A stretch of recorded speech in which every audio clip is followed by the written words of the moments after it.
All right, guys, welcome to the Media Hijack Podcast. I'm your host, Billy Walters, and joining me is Chris Unholy Jesus. Hey, happy Tuesday. Welcome back, everyone. Welcome back, guys, to another episode of the Media Hijack, episode 150. Before we get started, if you guys want to get some official Media Hijack t-shirt, Chris, he has his on today. Yes, I came in working in my uniform. Official t-shirts, head over to the website, MediaHijack.com. Also, if you guys want to visit us on Reddit, you can join the Reddit community and join us there and post whatever you guys want. Chris is there every single day, 24 hours. Actually, it's been a while since I posted anything on Reddit, I ain't gonna lie. But he's still there. But I'm on Reddit, though. He's still there. Because I've been like, I was trying to get access back to my account. I'm just locked out, man. The hell? What are you doing on it? Nothing. Oh, it was when I switched phones and then I lost all, like, I tried to, like, redid my password, try to recover it, and then, I don't know, I just couldn't get back in. Got lost in the sauce. Yeah. Yeah. And if you guys want to check out the replay for this live Twitch video, you can head over to our YouTube channel and watch the replay. And don't forget to rate, comment, subscribe. Audio listeners, don't forget to give us that 5-star and leave us a little comment. Do it. All right.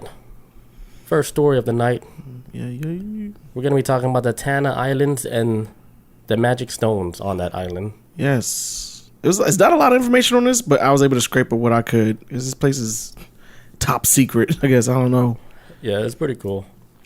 It's cool watching, like, documentaries like that because it's like... It's been a while since I watched them like that, too. Yeah, because, like, people living in, like, indigenous people living on, like, islands like that, like, they're still carrying on, like, that old style of living without nothing modern, really. Yeah, I like that documentary. It was short, and it was just the slice of life of people without an internet and without political corruption. It's like, this is how they do things. And I found it admirable. I thought it was admirable. It's crazy how, like, there's still, like, communities like that still exist today. For real. That doesn't know, probably like, happier than anyone. Yeah, and they don't know anything about, like, you know, the Western culture or like how advanced we are. Like, imagine they're like, Donald Trump? Who's Donald Trump? Like, they don't know nothing. Or just like give them like access to YouTube. Oh, that shit might blow their mind.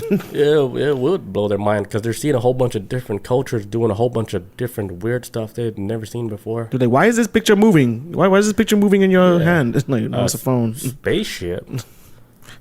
You went there? You guys went there? They probably kill you. Like, stop lying. Only the gods can go there. Only the devil comes from the sky, and then he changed you off the island. And Mr. Philip. What's his name? Oh, Prince Philip, yeah. Prince Philip. Yeah. But yeah, we're gonna get into that, too. All right, before we start, I have a funny eBay story to tell you guys. eBay, because I was listening to Coast to Coast, like, in the 90s. I just wanted to hear Art Bell's voice. Hey-o. And there was, like, a story on eBay. This guy, like, back then, he can get away with a lot of shit. So he was selling, like, an ass beating. Wait, what? Like, he was like, if you guys win this bid, I will literally come to your house and beat your ass. You know, like, randomly. I'm gonna pick a random day to come to your place, and I'm gonna just beat the shit out of you. What? Yeah. He says, like, but if you win, you gotta pay all the travel expenses and the food and stuff. For him to get out there? Yeah. But he told him, but it's gonna be random, so you won't even know. Like, he could like attack you in the shower while you're sleeping. And he says, like, possible he could break in your house and beat your ass. Man, I'm like, damn, bro, I'll give you a spare key. You ain't gotta do all that shit. Yeah. And then he says, like, if you have family members, like, you know, like your wife and kids, I'm gonna take them out too. Make sure they're aware that I'm coming or that I will be there. And I would probably beat them up too. Like they better not get my goddamn way. But if he's feeling generous, he won't mess with them. But he's saying, like, probably he'll mess with them too. Damn, what if he... Starting bid 1 cent. And then how far did it go up? I think it went up to like $1. That's scary though. They even went up that high. Yeah, but then he made it clear, like, if you win, you have to pay for everything. So even if you pay for the $1, like, hey, I win. Yeah, if you still got to pay for his flight. So you pay $1 and all this other shit to get your ass beat. Yeah, then pay for his, like, hotel stay and stuff. So did he ever, like, do it? I don't know. Damn. I want to find out, but how can we find out? I don't know. They didn't make a movie of this, though. I was like, damn, eBay is wild back then. For real, man. Damn. Because I remember even, like, back then, they would sell, like, their souls on eBay. Remember that? I do remember hearing about it. I've never seen anything like it on eBay, but I do remember hearing about that. I'm selling my soul. Starting bid 1 cent. Let's see how we get these numbers up. Yeah, it got to the point where they're selling their virginity and stuff. The virginity one, yeah, I do definitely know that. That's crazy. I do know that one.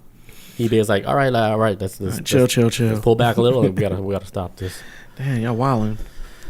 All right, we'll get started on the Tanna Islands. Then I have like other little stories.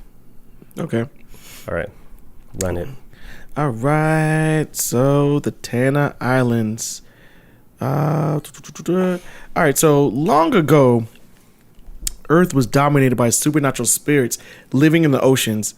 Man back then, however, or man, as in humanity, however, lived in a perfect harmony with them, thanks to a sacred alliance he concluded with the marine mammals.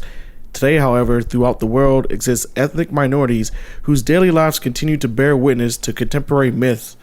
These legends are their faith, and the animals are their gods. From sharks tamers of the Pacific to crocodile hunters of the Australian reef. These people have like this large ass culture that's been going on for thousands of years, and it's all about fulfilling this mythical, magical destiny that they're all a part of. Yeah, basically trying to be like the greater part of a peaceful circle, I guess, if you will. Yeah, like for like an island like that with like the people that was living there, like with no access to real technology like that. Mm-hmm. It's crazy how like their spiritual belief is so powerful, where like it stretches back to like the ancestral spirit realms and stuff, where they talk about how the turtles and the sharks and stuff, they all carry like this ancient spirit within them. It's spirit, and it's like, and believe that, and actually believe like these turtles and these sharks and crocodiles are actually just gods themselves. Yeah, and are there to help bring peace to everyone. And so like the story goes with Tanna, and the reason why it's called the Island of Magic Stones. Says on the island of Tanna, the sea turtle is a sacred animal. The legend says that a very long time ago, the turtle and the pig lived together in the interior of the island. The pig, however, was much faster than the turtle and would eat all the food. The turtle therefore decided to live in the sea.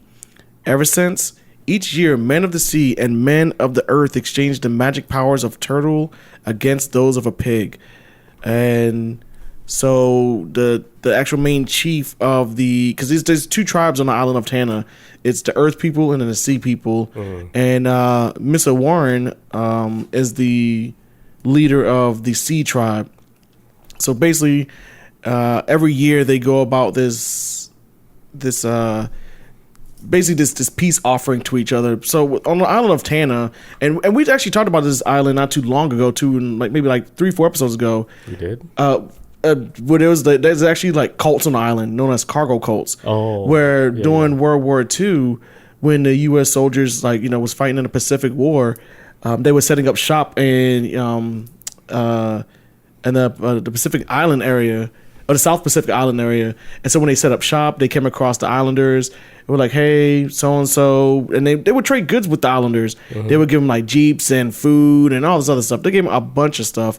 And so then after the Americans left, when, World War II was over with, some of these people began to worship these American troops that was over there. And they named one guy John Frum. Yeah, I remember that. Yeah, and the reason why they called him John Frum is people believe the reason why they call this mythological being that they worship named John Frum, that when they first met a guy named John, he probably told him that he's probably like an American soldier who introduced himself like, hey, instead of saying his last name like you usually do in the military, he's probably like, hey, my name's John, I'm from America. Mm-hmm. But they was like John Frum, and that's all they took away from it. And so John Frum is this mythological white man that this cult worships out there, and they that's why they build like makeshift stuff to like try to make to appease the gods so they can get the same type of materials.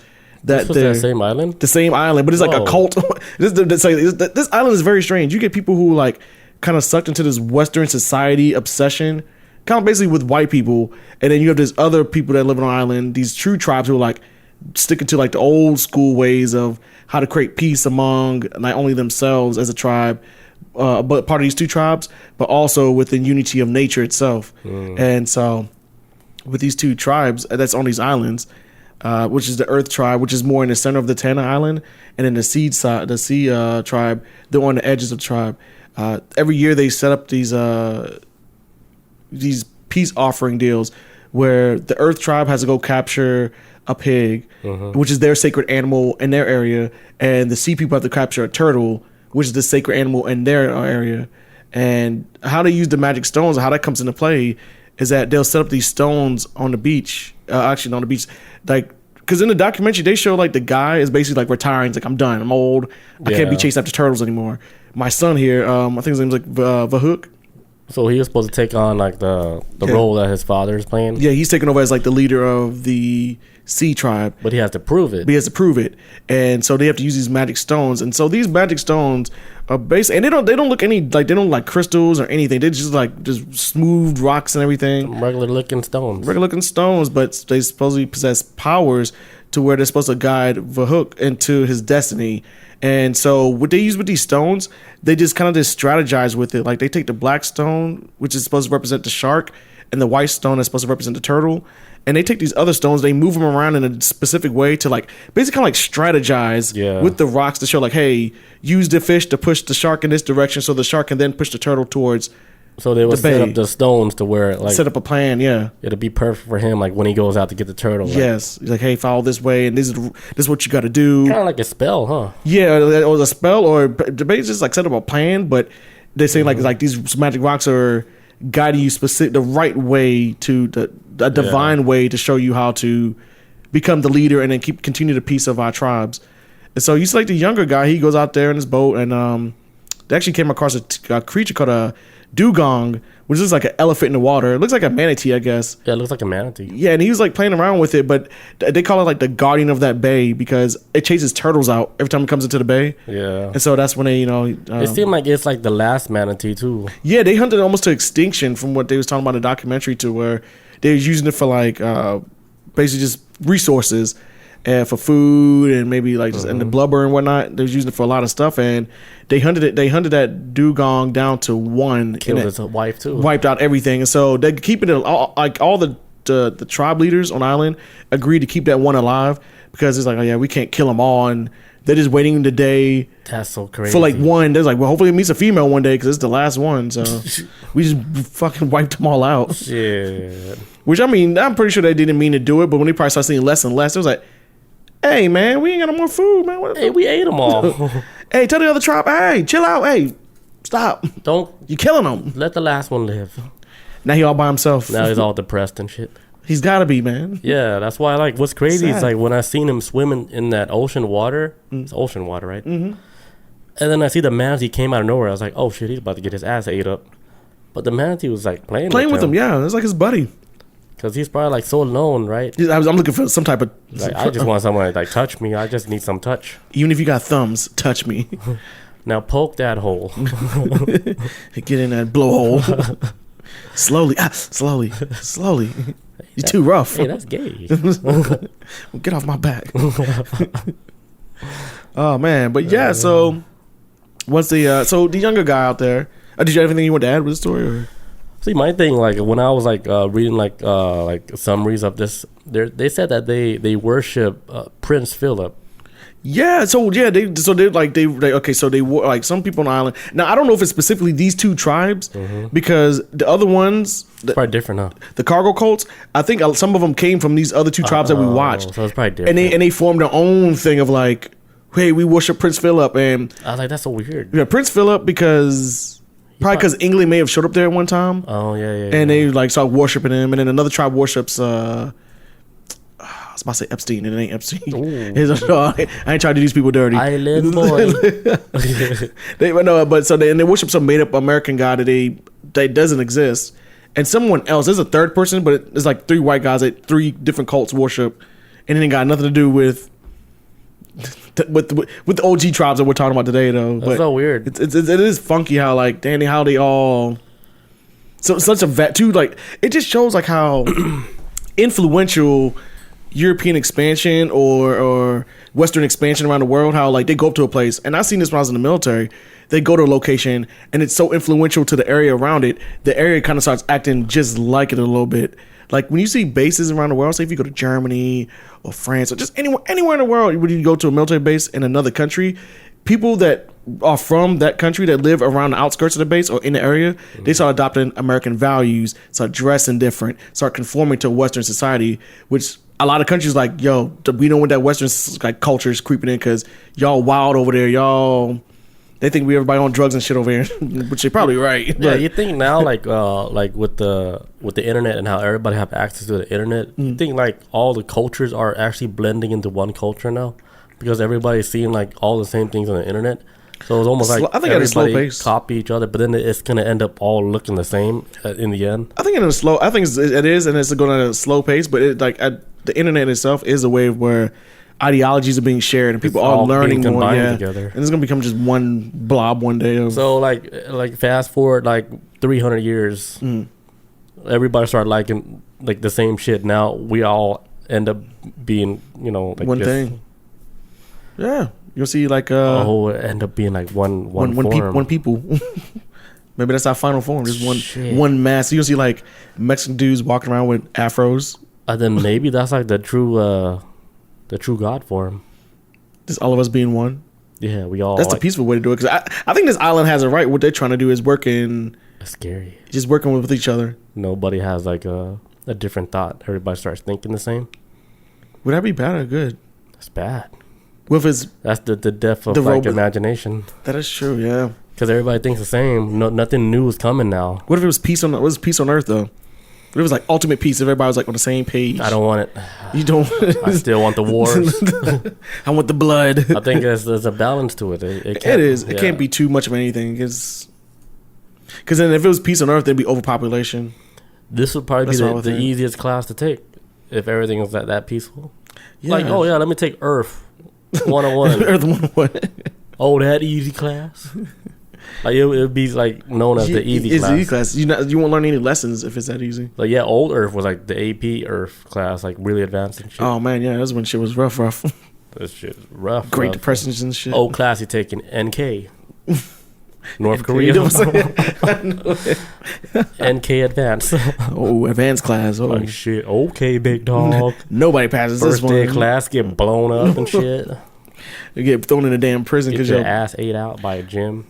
you get thrown in a prison because your parents worship God. Yeah, like done. Hey, that class too hard. I'm flunking out Earth. Hey, how do I skip this? But yeah. So what they have with the Hook, who's the young guy of this story of this documentary, he actually swims out into the ocean.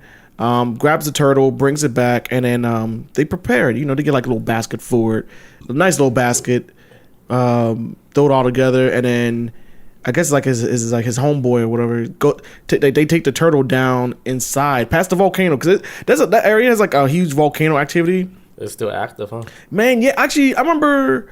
What was it? Last year or the year? I had to be last year. There was a volcano eruption that said that you could see it from space, but it was in the South Pacific Islands. They said that shit exploded and completely wiped out the island that it was originally on. And it was like nobody on it, but it just like just exploded. It was insane. Damn. So it was like the biggest explosion the volcano's done in a long time. And so that area has been like super volcano area.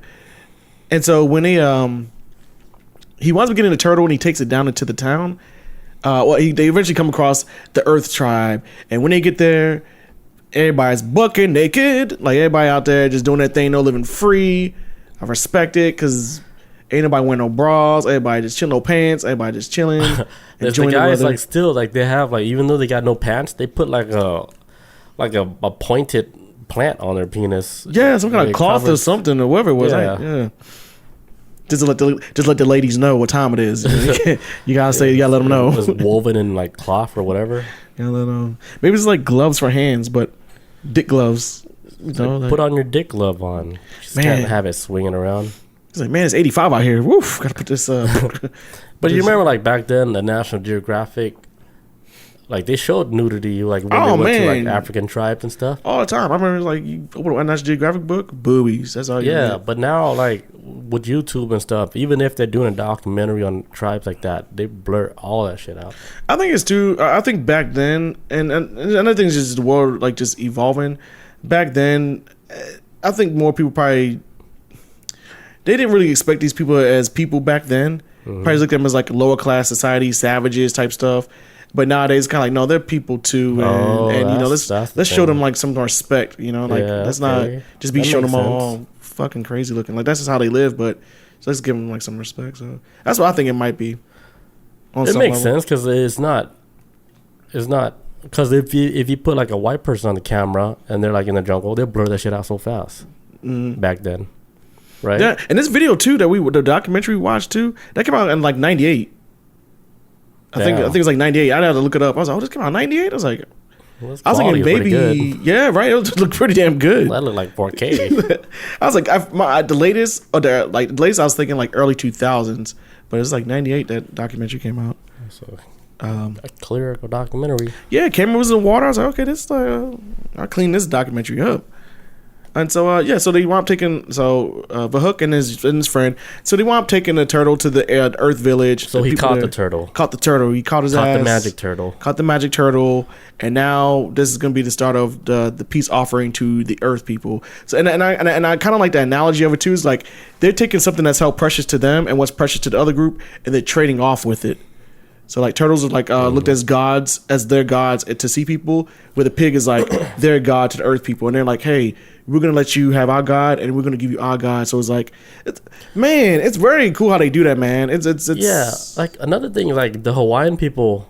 I mean, I might be wrong, but I heard like the Hawaiian people, like they worship like the pigs too, like that. Like the pigs are like sacred animals and stuff. Okay. Like gods, like how these people worship like pigs, like gods, like that. Okay. And then they said like when they're doing offerings to like the pig god, right? Like if you like disrespect it or something, like they said something bad is gonna happen to you. And then there was this one picture that these people took like in Hawaii where I think they like provoked like the pig god or something, right? They took a picture, and then while they were carrying like the pigs in the background, it looked like there was like a god in the back. Or like a spirit, okay? Yeah, like hanging a spirit, out. Yeah. But it looks like the form of like kind of like a pig or something. I was like, whoa, that's kind of crazy. It's like the spiritual form of a pig. Watching. I was like, whoa. So I don't know. I think Hawaiians is very close to like Atlantis too. I think they have like ties with Atlantis. Like sea people. Yeah. It's part of it. One reason why I want to go to Hawaii, so I could feel like the energy. I want to go too, man. Just see what it feels like. Like, oh shit, am I going back home, or am I getting like a taste of what home feels like? Like this all feels familiar. They're like, man, get your ass back to Georgia. There ain't nothing familiar. I think get back downtown on that fucking martyr, motherfucker. on that martyr train. Yeah, my girl was talking about I want to go to Hawaii next year. I was like, I'm down, man. I've always wanted to go. I'm not a fan of that flight, but yeah, that's the only thing. But I'll do it. We be just take an Ambien. Oh man, they're like, what flight? No, the last story I saw was this guy. He was a pastor or whatever, preacher, whatever, which one he is. He fell asleep on a plane, but he took Ambien to fall asleep, and he drank with Ambien. Oh, it's bad. And he woke up. Well, he didn't wake up at all. He's like, oh, he died? No, well, he survived, but in his sleep, he woke up, quote unquote, but he's sleepwalking, and like he just whipped his dick out, started peeing on his chick on the plane. Shit. Started peeing on his lady. Man, hey, look, Ambien by itself is wild. In my defense, I was on Ambien. Yeah, and it was like, and I guess some the court ruled, they're like, oh yeah, he's on Ambien. Let's dismiss. Case dismissed. Sorry, ma'am. He's good. Here's a new T-shirt, so you don't smell piss. Yeah, man. So it's a bad thing to mix up. So back to the story. So when Vahuk, like I said, gets to the Earth tribe, they exchange the pig. They give him the pig, and actually they let him pick out his own pig. So they have like a pen of pigs with the Earth clan or Earth tribe, Earth whatever. Earth clan sounds cool. Yeah, Earth clan. So when they get there, they grab the pig and they exchange the turtle. And so when I was watching the documentary, the part that broke my heart was like, man, please don't eat this turtle, Earth people. For the love of God, don't. And they do. They eat the turtle. Just eat their own god. They chopped off the arms and everything. His head was still on. It was sad. They didn't show it. at all. But what it is like the Earth tribe. The main thing they have to eat there is like yams and something else too. Some kind of yams. Yams and taros, which it looks like Taros. It looks like beets to me, but I'm not sure what it is, or beets or potato. It looks very strange, but that's the main thing that they grow as Earth Tribe. And so when the exchange is done and they get the turtle, and Vahuk gets the pig, he takes it back to his tribe so his people can eat it as well too. And then so when Earth Tribe winds up getting the turtle, they cook it. They cook it over to some like makeshift fire pit, and they basically just want to chop it up into pieces, and they give it to all the people within the tribe and whatnot, and they spread it amongst themselves. But the leader of the Earth Tribe, he always eats the head of the turtle because in their belief, he's gaining knowledge out of eating the head of the turtle, because in their eyes they're eating the sea people's god, and so basically they're sacrificing their gods to each other. It's like, hey, we're gonna give you the knowledge of the sea people via this turtle and all his magical properties, or because in their lore they believe that the pig and the turtle carry mana. So when the Earth people eat, that's magic power. Yeah, magic. That's the magic with the K. Yeah. And so when they eat the turtle, and when the leader of the Earth Tribe eats the turtle, and he eats the head, he's gaining the knowledge of all the sea people and all the legend stuff, and basically sharing ideologies, and vice versa with makes sense with the sea people when they eat the pig. And if it's that straightforward, it makes sense. Yeah, and that's how they keep peace. And then so at first when I went to this story, I was like looking for like, man, ain't no magic stones, no lores or whatever. But then when I kept looking deeper, and I was like, and I watched the documentary twice, and I read like a little bit of stuff I could find on these guys. It actually brought up something that was very poignant with me. It really stuck with me. And it talks about how the magic exchange of the turtle and a pig is one of the oldest ocean religions. The men of earth and the men of sea have always lived intelligently, but the true secret of the magic stones is the art of living in peace and harmony. So that's what the whole point of the magic stones is. It's supposed to keep on the peace and the harmony between these two tribes, which I'm sure at one point they's probably going at each other's throats and shit. Yeah. And it's probably losing too many people to each other, and then, hey, let's share ideologies, and it's been going for like thousands of years. And they're vastly different from the people that be worshiping Prince Philip. Very vastly. This is like the opposite end of... And I don't respect these people. After I watched it like the first time and then the second, I was like, man, this is a world where these people are untouched by the internet and all this media and all these beefs and shit, just social media. And these people are probably happier than anyone, a lot of people on this planet. And they just go by this. They just living their life, man. I respect that. You think like all turtles would carry like some type of like, they all have like sacred ancestral spirits about them? Not just like this one sea turtle, or do they pick like certain turtles to have like these godlike forms? I wonder if they picked them. I wonder if they actually picked them because things like turtles and like another creature that they think is a god too is like a shark and a crocodile. Like a shark, for example, is one of the few creatures on Earth that has never changed ever. Like it's been the same way since Earth has been Earth, since they've showed up. It's because like some people consider them as like the perfect apex predator. Is designed to be perfect in every way to hunt and to do things, and it's never need to evolve or change. Maybe it's gotten big. There's different variations of sharks, bigger and smaller ones, but for the most part, they're the same across the board. And they've always been the same. And I wonder if that's always been the same way with like crocodiles. I think crocodiles and alligators the same way too.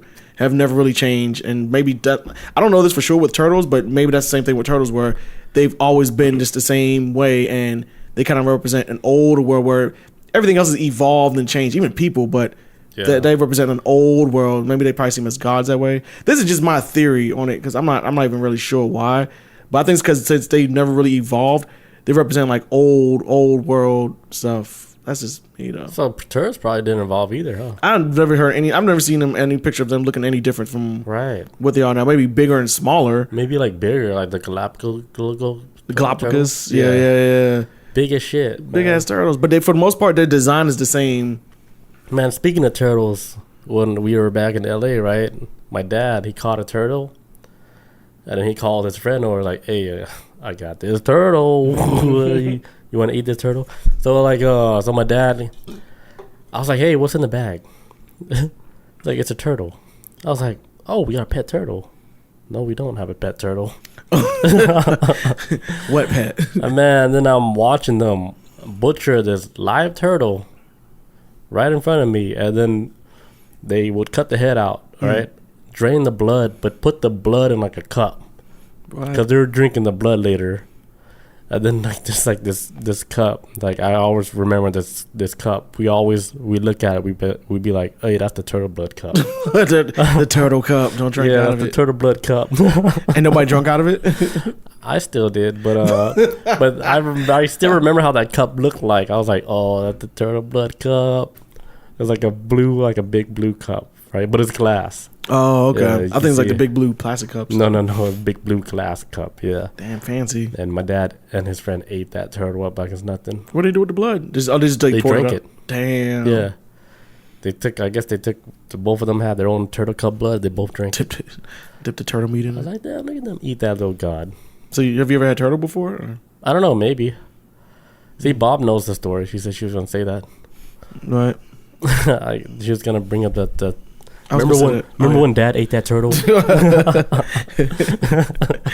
Remember when Dad ate that turtle? Bob said, so nasty. It was nasty. But what's crazy, looking at it like as a kid, like I didn't feel nothing. No sympathy, no nothing. I just was watching. I was like, that's just nasty.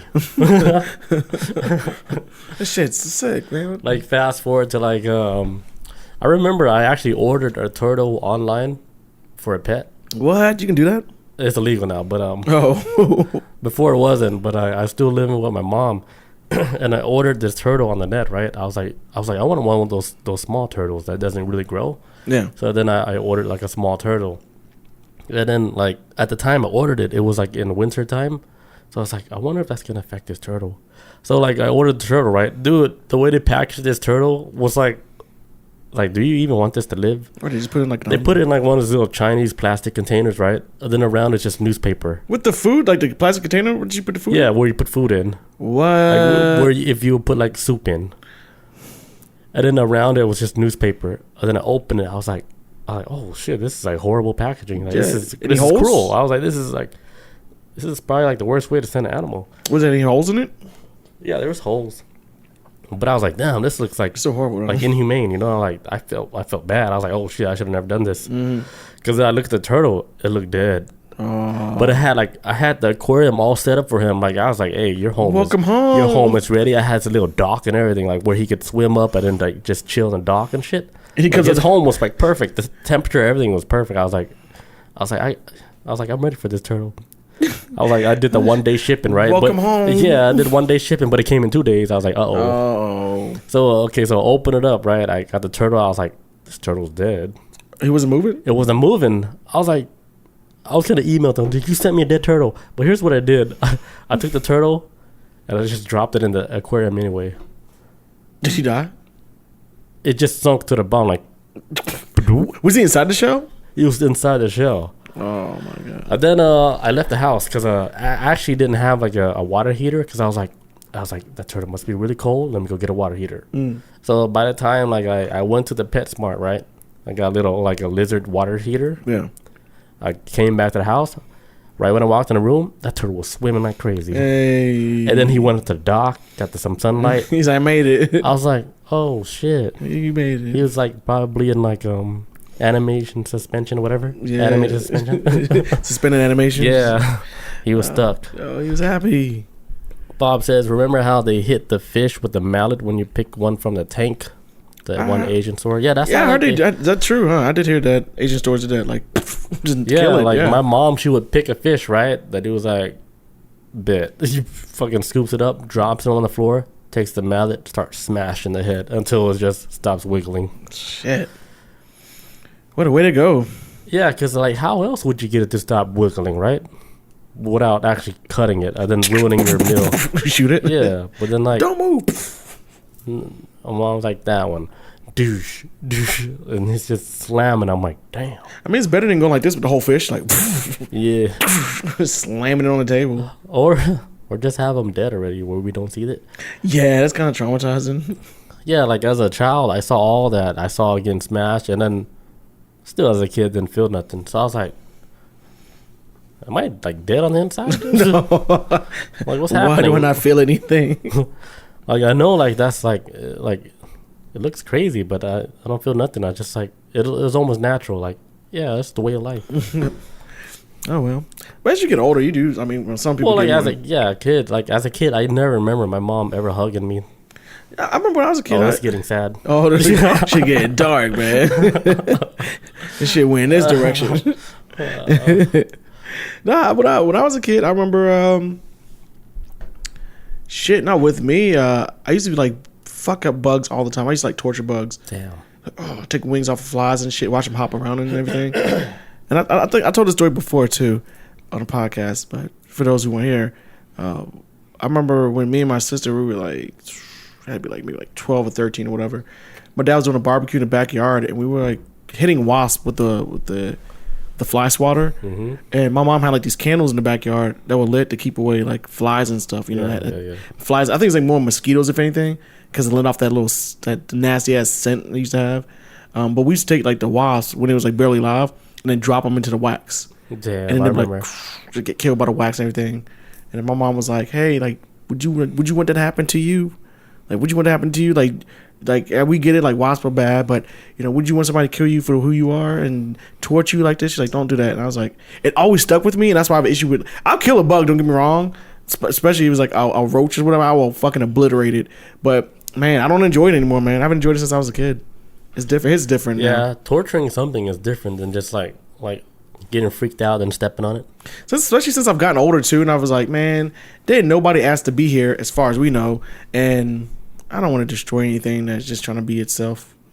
Like, I want nobody want to destroy me for being Chris. Yeah, like when I cut the grass, right? When I see like a bee like pollinating a flower, yeah, I stop and I wait for it to be finished, and then I mow. It's the circle of life, man. Like, we need bees. My bad. I have to kill that flower, even though you did all that work. I know you. I'll let you finish. Yeah, because I could have just went take you both out. It's the circle of life. Right over me. Like, no, I'm just trying to pollinate. Oh God, I'm gonna be human next, and I'm gonna fuck you up. I'll be back. Yeah, they reincarnate to like a kid, right? He grows up, right, and then I'm like all old and frail and shit. And he'd be like, he's like my caretaker. Remember that one time? Remember that one bee? Clocking out early, Mr. Waters. Now you'll be a bee. Yeah, but that's it for that island, Tanna Island. All right. Well, when we get back from this break, I'll start on Arbys employee froze to death. What? Be right back. And we're back. All right, next story for the night. All right, so an Arbys employee froze to death in the freezer with bloody hands, trying to escape. All right, so so the story is like I think it was like a Vietnamese lady. She was like a manager at Arbys, like in Houston, right? And they told her like, hey, we need you back or we need you to cover like the manager position out in Louisiana, like just for like maybe a few weeks or something. So like. She went over to the Louisiana Arbys, and after the shift was over, right? She accidentally locked herself like in the freezer. Oh, but shit. The crazy thing is, the freezer at the Arbys, the latch was broken. So, and the people at the Arbys, they knew the shit was broken over 9 months, but they never got it fixed. Wow. And she's like, she's just filling in the manager position. Damn. So she wasn't even. She wasn't even supposed to work there, so she don't know about the lock or the latch. So, like, that'd been a nice warning to her when she fucking got there. For real, because she was just doing the favor, right? So I'm not even supposed to be here, man. It's like, I'm just doing the favor, filling this manager role. And then... It's supposed to be temp. Yeah, it got locked in the freezer, and then they said, like, she was banging so hard, like, blood everywhere, because she was, like, desperate to escape. Yeah, and, long story short, she was in fetal. They found her in fetal position. Yeah, that's how you end up when you freeze to death. Yeah, and then she got hypothermia, and then she just freeze to death. Damn, man. And they didn't show the picture, but the way the lawyer was describing the picture, like it was so gruesome because you could tell it was a struggle. You know, trying to get up out of there, man. Yeah, because damn, like just being in the cold just for a little bit you're already. And she was 63 years old. Damn, man. You're supposed to be getting ready to retire, lady. This happened in May 11th. So, like, they're suing Arbys for, like, only, like, $1 million for all, like, the damages or whatever the shit that they caused. I would have sued way more than that. Man, hell yeah. But I guess like when you got your lawyers, it's like, yo, you can only do so much for this lawsuit. 100 million. Like, yeah, right. Like, what is even that? $10 billion. You get it all, man. Yeah, 63 years old. And, yeah, this makes me not want to volunteer to work anything. Man, no, man. That's where you get in trouble. It's like, man, that's like going in on your day off of work to help cover a shift and you get killed. You're like, bro, I'm supposed to be at home, man. Like, what the fuck? Yeah, and another thing, the crazy thing about like this whole story. So Miss Lee, her body was found. It was actually found by her son, because her son was actually there, like working too. Like he had like a 10 a.m. shift. So as soon as his son came for a 10 a.m. shift, opened up the freezer. Mom in there. Mom dead. Of all people to find her. Dude, this is Arbys, man. Going to work, opening up the freezer, dead body. Let me start my day. Oh shit, it's a dead body. Oh my god, it's my mom. That's your it's mom. It's even worse. Like $5 foot long, open. Holy shit. The whole tone has changed, you know? Man, fuck that. But yeah, so they're suing them for like $1 million. Yeah, get them robots in them fast food joints in if y'all can't take care of these people. Yeah, like a broken latch for over 9 months. They didn't even bother to fix it. And then if you have new employees working there, at least tell them, because they put a fucking sign up. They had like get a rig like with a screwdriver. Oh no, that's a red flag. And then they put like oil on the side to leave that shit kind of like the gap open, so when they can actually do a full shift with the freezer, so they can use the freezer.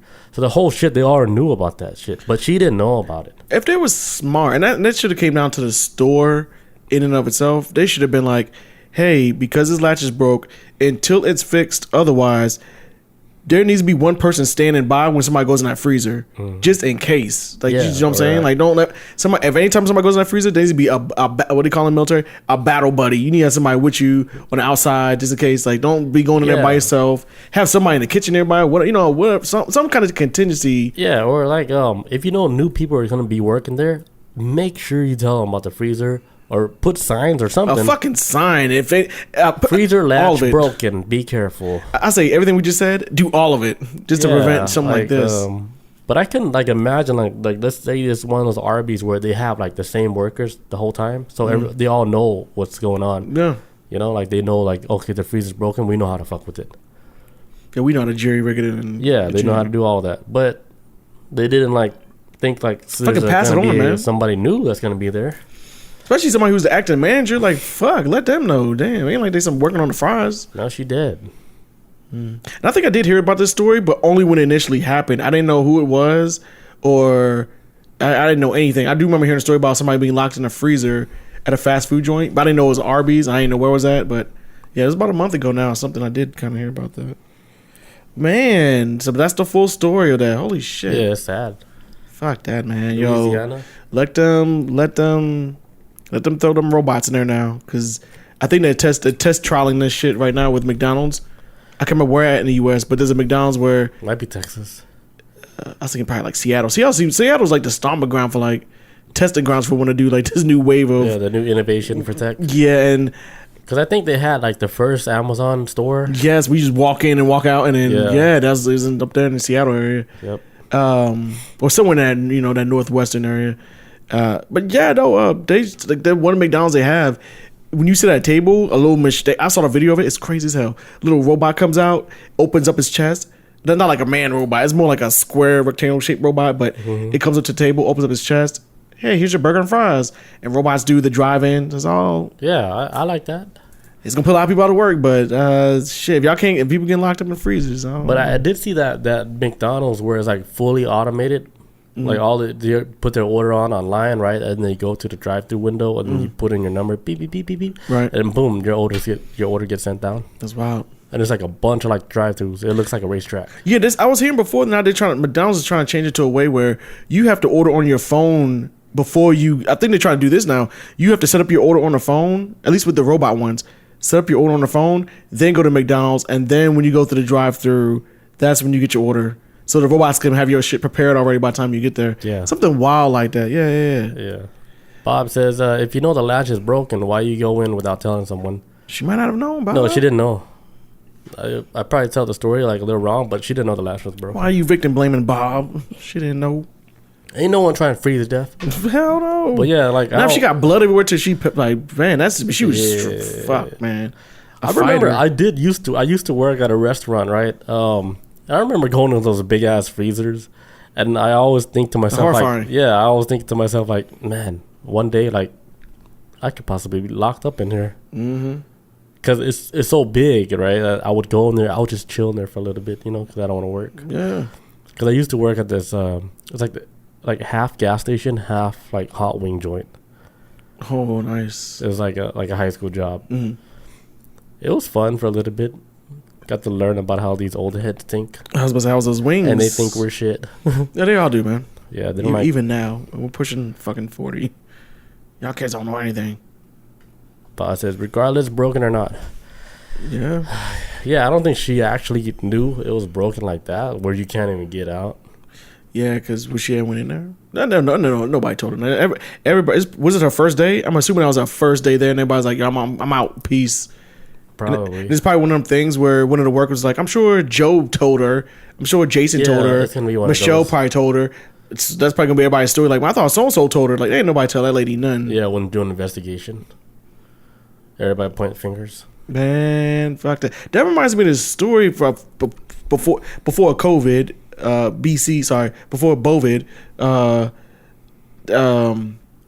This girl was like wandering, this young black girl. She was wandering around the hotel. Creepy as shit. I remember that. This is like the Lisa Lamb type. This is the black version of Lisa Lamb. Yeah. The girls, the black community. Yeah. This is what it is. This is like this is the black community's version of Elisa Lamb, where a girl went to a hotel party, got drunk with friends, and they caught on security camera walking around the hotel, just drunk out of her mind, and nobody's with her. And she walked into a part of the hotel where it was still being renovated, and she went to the kitchen and everything, and then ended up in the freezer. Which had the power running and everything because it was renovated, but no knives, no nothing in the kitchen, no nothing, just completely empty. She went in the freezer, door closed behind her, and of course they found her the same way like as they did. Got locked in there, froze to death. Found her curl up like a ball. In fact, they think they found her like in her underwear because they say when your hypothermia kicks in. That's the weird part. Yeah, because when your body starts breaking down, you start feeling hot. And so you do the opposite of what you're supposed to be doing. It's like your brain's like something in your brain or whatever. Like your body reacts to like, fuck, I'm getting cold and cold. And when you're getting close to death, your body's like, now you're getting hot. And that's why you find them like stripped off clothes. Because they found her like in her underwear and shoes scattered everywhere. Because that is crazy. It's weird like how it happens. It's like touching dry ice. It feels hot. Yeah, off top. Yeah. But originally it's fucking like kind of like that same effect. Yeah, like in a weird way. It's like your body's like, okay, you're getting really hot, and then actually you're fucking freezing to death, but your brain's like your body's thinking it's actually hot, but it's actually really cold. Yeah, it's actually freezing in your body. You're panicking, like I gotta get all these clothes off, and you take the clothes off, but because you're probably like panicking, breathing heavy. I'm getting hot. I'm starting to sweat in here because I'm boxed in, but you're probably freezing to death, and it's sad, man. Bad way to go out. People getting locked and dying happens more than it should be. Yeah, that's why like if you like have a home, right, and you got like baller money, don't get those big freezers. Man, the walk-in freezers. I'm good on that. If not, send your butler in there if you got baller money. Don't go in there. Yeah, exactly. Send the butler in. Send the maid in. Get my Wagyu beef and shit. Trevor. My Kobe beef. Get in there. Man. Wow. Get some wine too. Why you at it? Why you in there? Oh, we out? Make a run. And put it back in the freezer. That's it for that story. You got another one, or you want me doing one? I got a horror story. Well, not horror. It's horrifying to me. Hey, I like horror stories. I have a huge fear of surgery, so this bothered me. Oh. It says, German surgeon fired after asking hospital cleaner to assist in amputation. All right, man. So this motherfucker was doing an amputation of a toe. Well, it's a patient just laid out, amputating a toe. Was it dead toe or something? Why are they doing it? Oh, I guess like might be infected or whatever. Yeah, okay. But the patient I'm sure that was. I think the patient might be under like sleep or whatever the case was. But the patient kept moving. Whatever the case was, the patient kept moving his leg, and while he was unconscious. And so while the fucking doctor's in there, he sees like, fucking janitor going down the hallway, like cleaning. He's like, "Hey Joe, come over here right quick. Can you hold his leg while I cut his fucking cut his toe off?" Wow. And the cleaner, what's this, Southern Regional? This is like in Germany. But close. But this happened in fucking Berlin. Damn. Yeah, so like the dude's like cleaning down the hall. Welcome.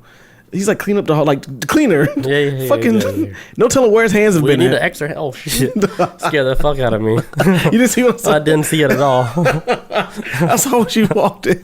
I didn't see nothing. I was like, "Hey," she's like, "What's going on?" Y'all talking about feet? The listener's so confused right now. Right. So we talking to our third co-host, Proton. No, so anyway, so the doctor's like. He like calls the fucking janitor dude in the hallway.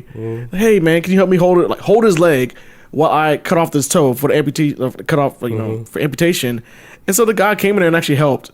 And the only reason why he got caught, that this whole thing happened, is because another doctor saw that the janitor was like leaving the area with like all this bloody gauze and then and all this shit, and then the plastic gloves, all blood, just covered in blood with the gloves and everything. Yeah. And that's when somebody was like, "What are you doing in here, man? Aren't you the janitor? Why you?" And they find why out. You in OR? You're like, why are you? You're supposed to be cleaning the windows. Why are you in here? And so yeah, they got his ass and they fired this doctor in a fucking heartbeat. They got him up out of there. He apologized again. "My bad, whatever." Of course, the hospital's like, "It should have never happened," and that's it. That's the end of the story. I'm hoping this guy sues the fuck out of this whole everything. I mean, sure, he's gonna lose his toe regardless, but that's not the point. Why you got some Jim the janitor up in here fucking on my leg holding me down? But where are the doctors at? Was this doctor even supposed to be in there? I don't know. I got so many questions. So was the toe amputated? Oh yeah, they did it. The job got done because they said there was no complications, there was no issues. The toe was supposed to be amputated. So why are they complaining about it? What? They should thank the guy. Why? This man is not qualified to be up in there. He a cleaner. He probably just got done cleaning the toilets. I got him. I got him. He ain't going nowhere. Hurry up. He probably just got done cleaning toilets and you touching me like. Yeah, it is like very nasty. Yeah, and then you got like open wounds and sores in the surgeon room. And hey, man, did you even put hand sanitizer on? I got so many questions, but. Yeah, man. So that was that for that story. That's why I don't, man. So many horror stories in hospitals. I remember years ago, Dateline did this damn story. I'll never forget this shit as long as I live. I had to be like 12 or 13. Dateline did this story where this lady went into surgery and she woke up. Everything, I think it's like pancreas or whatever was getting removed. Something happened. She got a surgery done. She got home and then everything turned out fine. Then a couple of days later, she kept feeling like this. She's like, I'm feeling like this stabbing pain in me. Something's off. And the tool is still in her. Man, there was a fucking scalpel in her. Yeah. When he x-rayed her body, he's like, "Oh yeah, you got a scalpel stabbing you like right here." Oh, we know why. There's a scalpel in you. The whole scalpel. And when you like, man, what's crazy about that? It's like that's not even the first time it happened. It's actually more common than we even know about. That's the story I caught on Dateline. Ain't no telling how many. Yeah, they forget so many tools in you. Like, oh my bad. Yeah, I left some tweezers in there. That was like maybe like 3-4 years ago. There was a doctor. There's a doctor over at down. I think it was in Grady. She was like doing surgery on somebody, and then she started twerking on video. I saw in the middle of the that. surgery. I was like, man, y'all don't. This is why black people don't go to the fucking hospital. And she was a real doctor too. Yeah, she was a surgeon, right? Yeah, she was a fucking surgeon, just twerking. It was like in the middle of surgery, and it's man with Tico. Man, there's some sick shit, man. Tico virus, man. That's horrifying. That's why I was like, oh, come on. In the middle There's of a time for surgery. everything. You can't wait for Saturday night at the club. You got to do it right here in the surgeon. Yeah, you couldn't wait till you get off your shift. Like when you're doing something as important like that, as far as like with surgery, with someone's life's on the line, I think that TikTok video can wait. Yeah. Well, first of all, the friend got to be in on it too because they was recording it, so they need to be fired. Hey, yo, get that camera. Hey, girl, you got the camera? Oh, let's go. Like, oh my god, dude, all exposed, shit, all exposed. Put it on landscape mode. You get the whole room. Get this ass and this body in the photo. Get all this while I twerk on him. That's so strange, man. That's why I will never go to Grady, man. I will go to Aliens. Wait, that was at Grady? It's like a Grady hospital, man. Grady wild. Oh, that's embarrassing. Grady is wild, man. You should not even mention that. Grady be kicking people out the hospital, so I don't know. Homeless people. They used to end up, like, when I used to do security at Ponce Leon Library, they used to always end up over from Grady. You still see the hospital bands on. You heard Grady, they kicked me out. And it's all people with mental issues. They be smiling. Yeah, they be mine over here, and they're talking like, yeah, Grady let me go. They got overcrowded, so they kicked out all the homeless folks again. It's wild, man. Getting that free meal. Yeah, man. But yeah, that's it for that surgeon story. All right, I got a fun story. All right, fun. All right, so a Turkish boy that was found wandering 1,500 miles away in another country. Like, you remember that earthquake that happened? All right, so like an earthquake happened. What was the city? There's a big earthquake that happened in February, and there was like 40,000 people dead or some shit like that. Oh yeah, in Turkey. My bad. That was in Turkey. Yeah, that was in February. He killed. Yeah. Oh, that's even longer ago, man. Oh my god. So there was an earthquake that happened in Turkey in February. A 7.8 magnitude earthquake that killed over 50,000 people and injured over 100,000. Yeah, that was horrible. So like this boy, Turkish boy, he was found 1,500 miles away in a completely another country in the Netherlands. And he was in the earthquake when it happened? Yeah, he was in the earthquake when it happened. But he went missing. But then they ended up finding him like in the Netherlands. What?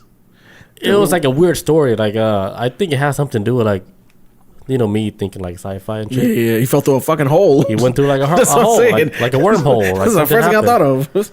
Yeah, because like the boy, he was trying to talk to like the people in the Netherlands and like, hey, we don't understand you. Like, where are you from? He's like, it was like a young boy too, but he knew what country he was from. It's like he's from like Turkey, and then automatically they think like, oh, he's probably like one of the boys from like the earthquake and shit that happened and stuff. Damn. So like they called up like the boy told them the name to the authorities and stuff. Like authorities like there's like let's just try to find his parents because I don't even know how he ended up here from Turkey. That's just so far away. So they call like the people at Turkey like, hey, is there like a boy named his name was like Ali something, and they're like there's a missing boy, like you got any information about this kid? And like we're looking, but there's nobody ever put like a missing alert for like this kid. So they don't, like on record, he's not on the record on Turkey for missing people. Right. Oh yeah. Damn, like he never existed. They still he existed, but they still like they couldn't find like his parents because maybe his parents probably died in like the quake. Right. And if they did die in the quake, like the weird thing is how did this kid end up 1,500 miles away? Man, that's the real question. It doesn't make sense. Like that's really far, 1,500 miles. That's so far, dude. Man, it's like you want to think about Turkey. I don't even know how Turkey's even structured. I only stopped there once through the airport, but a fucking train. He would have ended up on a train or a flight or something. You know? Yeah, something weird. Yeah, he couldn't have walked it. That's for damn sure. What? And then like when I heard the story, the first thing I thought of was the wormhole, right? Yeah, but then I thought of like a different story like we told a long time ago where like this firefighter, he was like skiing like in New York, like one of the ski resorts, right? A firefighter, by the way, like he has nothing to lie about. This dude was skiing, and next thing you know, he was found in Cali, in one of the places out in Cali, still with his snow gear and everything. Oh. And they're like, "What are you doing here?" It's like, I don't know how I got here. I was just on the fucking slopes. But I was. He said I was skiing, and then next thing you know, I'm in Cali. And they thought that was like so weird, but they're like, people didn't believe that, like, oh, that's not possible. Like, did you catch like a hitch ride, like, you know, like with a truck, and it drove you across the town? He's like, I don't remember anything. But this is a firefighter telling the story. He has nothing to lie about. This shit, it's just weird. Something weird happened, you know? He's like, man, I put out fires, man. I'm in New York. He's like, yeah, I was on like vacation just skiing. Like, why would I make up this bizarre story? And then he ends up in Cali. He's like, look, I don't know what happened. I'm not doing this for no publicity or nothing. Like, this is... Yeah, where's the story to make He up? couldn't explain it. So when I heard the story with this kid in Turkey, like when the earthquake happened and shit, thing. He shows up like in Netherlands, 1,500 miles away. And I'm like... And they can't explain how they even got there. They couldn't explain, like, even with the kid, like, it's like a 5-year-old child, dude. Like, what, he just jumped on a few trucks that drove him all the way to the Netherlands at 5 for no reason. At 5. Yeah, he's not even being trafficked. Right? That's weird. No, not at all. I mean, and that shit was devastating too, man. So it was like, who the hell would traffic a kid out of Turkey at the time? Anyways, transportation probably was all shut the hell off. Anyways, going in and out of Turkey, probably flights, trains. This is because aftershocks and all that. You know, they probably shut all that shit down. So how? Yeah. So like that story, like it sparked like a wave, like with people like you know, they feel sorry for the boy. Yeah. So they raised like a whole bunch of money for him. Donate all the money to the kid because there's no parents, no nothing. It's just like just him. Yeah, so like, damn, how would he get the money then? Whatever that adult that's responsible for him at that time. Oh, I don't trust that shit. Yeah, them dog like, it's my money. Well, somebody has to get the money. Probably like evil grandmother. Yeah, you just hope it's not somebody bad. Yeah, that's the only thing you can hope for. I'm about to ball out on your survival money. Like, oh, we got a donation for $500,000. It's my money, punk. Snatch it from the kid. I'm gonna get you these Jordans, all right? But after that, I'm out. I'm getting me to his house. Yeah, I mean, so hopefully, who's ever caring for that kid is like really good people. Yeah, doing right by them. Yeah, surviving that shit. I remember that. I swear that earthquake seemed like it was longer ago, man. Man, what has happened from there? It feels so much longer because I remember watching that story and keeping up with it because some people on the podcast. I remember we did talk about it a little bit. I was like, death count like 10,000. Yeah, it kept jumping up, man. But I was actually lowballing it. And then by the time like we finished the podcast, it went up to like 50,000. Yeah, like, dude. Damn. It was jumping like 10,000 every hour. It seemed like it was. I was like, how did it count so fast? It's almost the same thing like with the whole COVID shit. I was like, you know how they got the counter on like on TV. I'm like, damn. Like, how you keeping everybody dying? How they confirm all this shit like right away? Like this man jumped off a building. Confirm death. Like, is there a suicide counter?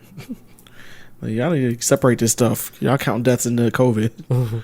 Y'all mixing this shit up a little bit. Oh, we committed suicide with COVID. With COVID. Was he vaccinated? No. Well, he played the game, so that's not suicide. That's the big C. Mark it down, Leslie. Man. You got another story? I got one more. Okay, I'll take a leak real quick, and then we'll do that story. Okay. Be right back. And we're back. All right. Oh, man, I got a burp. Shit. Okay, it's gone. All right, it says, lawyer apologizes for fake court citation from ChatGPT. Oh, shit. Those shit get out of control, folks. Let me hear this. That shit's get out of control, folks.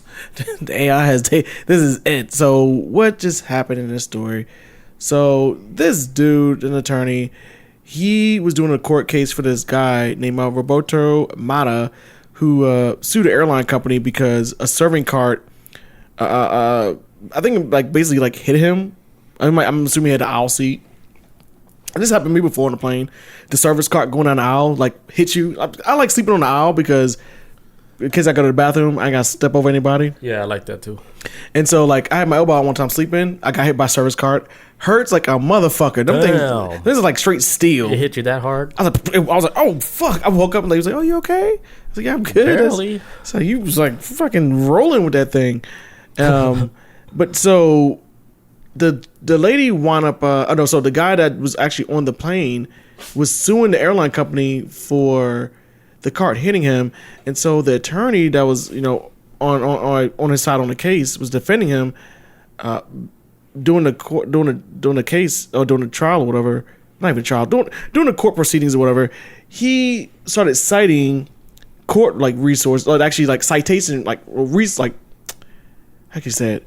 He started citing incidences similar to that of the case he was defending and the cases that he was citing in court, like, hey, so and so versus so and so, and this versus so and so. Like these cases are very common, and this happened with somebody. Da da da. When they actually reviewed it, it's like, these cases never happened. Whoa. That you're using as a citation to try to prove that, hey, this is why we should help out your client, or actually why your client should win. And then when they pressed him on it, it was like, where'd you get these citations from? He was like, I went to ChatGPT and then it gave me citations that I asked for cases similar to the one I'm defending right now. Wow. But it was all fake. None of it was real. And so now his ass is about to be done, and now they're trying to figure out, hey, we need to figure out a way to contain this ChatGPT shit, because if it's starting to be used in the court of law by these attorneys to fight these cases, it's crazy. Like, because it actually is being used in the court of law. Like, besides that one story, but remember that I told you the other story where the judge actually like used ChatGPT to see like what's the best like way they can like prosecute like one of the guys they're doing the case on and shit. And then, like, according to all this, but then they did review and they looked at it to be like, okay, this might be like the best way we can prosecute this guy, in the most fairest manner. Because ChatGPT told me. You know what's crazy about ChatGPT? Fucking wild. Like, man. we made cookies the other day using ChatGPT recipes. Oh my god, man! This is gonna know. I'm gonna give you one that we made. Really? Before you leave here. Please. What kind is it? Chocolate chip. But it's made. Everything was made to the T, like with ChatGPT recipes. Have you tried it? Yeah. All right. Don't tell me if it's good or not. I'm excited now. You see, the first batch we made, right? We went against like the rules a little bit. Well, not the rules, but I thought it wasn't like not cooked, because it said cooked it for like 12 minutes, right? Yeah. But I looked at it at 12 minutes, like, this doesn't look ready. Too raw. So I put it back in the oven for like another 4 minutes. Like, I don't want to say if it's good or bad. You'd be the judge, but I think we should have listened to ChatGPT. That's all I gotta say. Off the heat, because yeah, because I fucked up. I should have never put it back in the oven. Oh, now they probably hard as a brick. I should have just did the 12 minutes like they said. And then you're supposed to let it cool off, and then it hardens, I think. Yeah. But I put it back in, and then it's too soft. Now I was like, oh, maybe I should have listened. Maybe ChatGPT knows what it's talking about. Yeah, it was like 10, 12 minutes, but I put way more than 12 minutes. Man, that is okay. I thought about this the other day too. How far is this going to go with ChatGPT?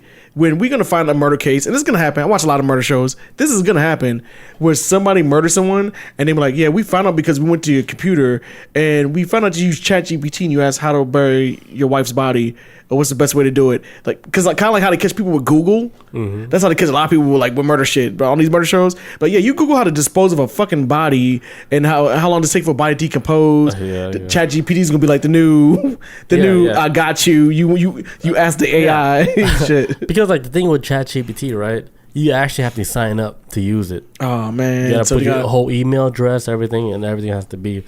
It all links up back to you. So like, the user agreement and all this other stuff. Yeah. Everything you type is already stuck on like their server, because like I think their main goal for the whole ChatGPT thing, right, is to get like human information, right? Yeah, human information, human, like everything. They're trying to learn the most from you guys, everybody. Yeah.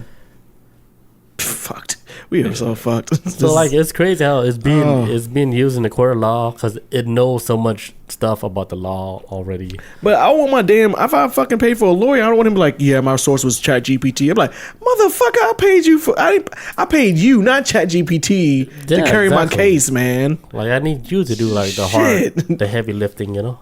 But yeah, it made up all these fucking cases. Like, among the purported cases, these are all made up now. It's Arbys versus China South Airlines, Martinez versus Delta Airlines, Shaboon versus Egypt Air. Like these, because he's basically like I said, like doing this whole case, he's deciding off like, hey, these are other incidences where airlines were at fault for injuring people, and then he starts citing them off in court, saying that these were real things, and it never happened. He trusted ChatGPT. That's so crazy. That much to want to say this shit in court. Just went down this line of that's so weird, because like fake cases. What would possess like ChatGPT to make up like these false cases? Unless it's to expose him. He's not a good lawyer. I'm gonna just like, maybe ChatGPT like, oh, he's never been a good lawyer, because this motherfucker uses shit. So you're speaking like how ChatGPT, like you're thinking it's like it knows, like it's like a sentient being. Because then he found out too, when he did this in 6 other cases too. This is not his first one. He's been using ChatGPT. He's abusing it. He's like, ChatGPT's like, yo, we gotta ring the bell on this, man. We gotta let them know. Let's give them some bogus cases. They'll know. Yeah. I ain't trying to be no snitch, but this chat GPT like, I ain't trying to be no snitch, but I'm gonna throw you some fake court cases, and if they really on the up and up, they'll catch you abusing it. If that's my theory on it, that it's self-aware, like, let's fuck his old shit up. How crazy would that be, right?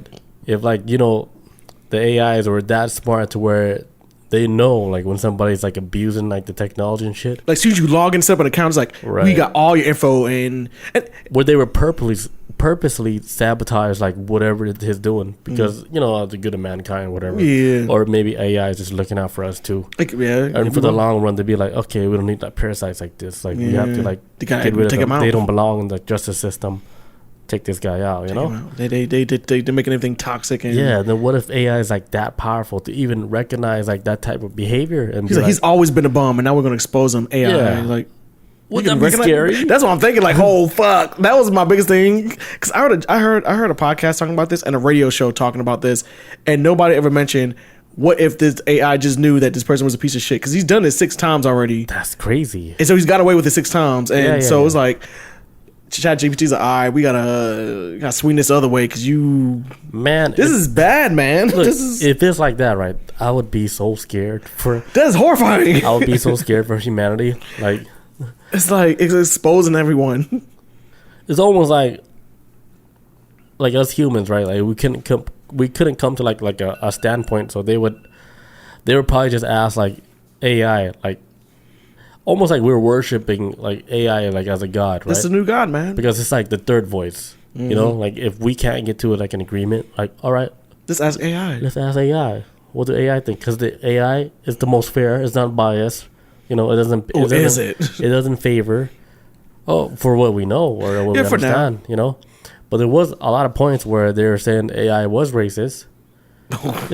Fuck. You know, like where they were giving the AI like a whole bunch of images and stuff. I remember that they had a problem in England where it was black and Asian people where they were showing like these, hey, we got these. England was like flexing like, yeah, we got these cameras that do like facial recognitions and we can find criminals. And then it was only targeting like black people and Asian people in England. And it was like, hey, cut the program, cut the shit. And then that shit racist. Yeah, it's like, damn, man, it thinks all these people look alike. Take a step back a bit, you know. But I was like, but then my brain, when I first heard that news that was going down in England, I was like, well, white people made it. This is what y'all want? I know no black and Asian people making this shit. Y'all made it in England, so this is what y'all wanted. Program that. Let me see what they look like. I don't know. It's almost like a child, right? Like your child is bad, but then you look at the parents, you're like, I get it. I see where it came from. Why is your kid bad? You're the source of it. Yeah, and then like parents get really offended because of that. And then be like, look at the household, man. Look, what the fuck you got going on? We're like, why are these kids so damaged? Do you not see it? Like, because kids, they copy what they see. My God, like, yeah. I have to watch my... Yeah, when I was a kid, like, I copied, like, what I saw and shit. Damn, like a wrecking ball. Damn, my ear. Okay. Did it pop? Or just pull the cord? Pull the cord. Like a wrecking ball. No, but, no, yeah, that's why I like when I'm around kids, I have to get better with what I say, because kids will run back and will repeat that shit. Like, kids will ruin your life. Kids are snitches. Kids are snitches. I got and like, they lie too. That's the crazy part. Kids know how to manipulate. That's one of the first things they learn, man. They manipulate. They know how to lie. Kids lie like crazy. But the thing, like with adults, if you're like a responsible adult, like you understand how kids are. When kids lie, you should be able to tell that they're lying. Yeah, when they're like, if you can't tell, like if you're that naive, like he's telling the truth. Then you're a kid too. Like, yeah, and you never really like advance like that. Yeah, like, are you still a kid in your brain? Like that kid's lying. Like, he's clearly lying. He can't even look at you. Yeah. In fact, he's looking at the wall. Like, why is he? Yeah. Like, come on. And then, like, oh, you gotta get your story straight, kid. Get your ass out here. You know what? Get in that corner. Get out of here. If I kick you through that wall. Nah, man. Y'all, kids are horrible. Kids are lying machines. Kids are horrible. Ask Bob. Especially when you get to the teenage years, boy. Bob says, or internet fingerprint. Oh, that's bad too? I haven't heard about internet fingerprint, but I can imagine that shit sucks. Man, but no, would you live in it? It's funny how, like, just in this day and age, how, that's what I'm saying, these people on this Tanna Island, the most freest people. And there's other tribes out there. They just ain't Tanna Island.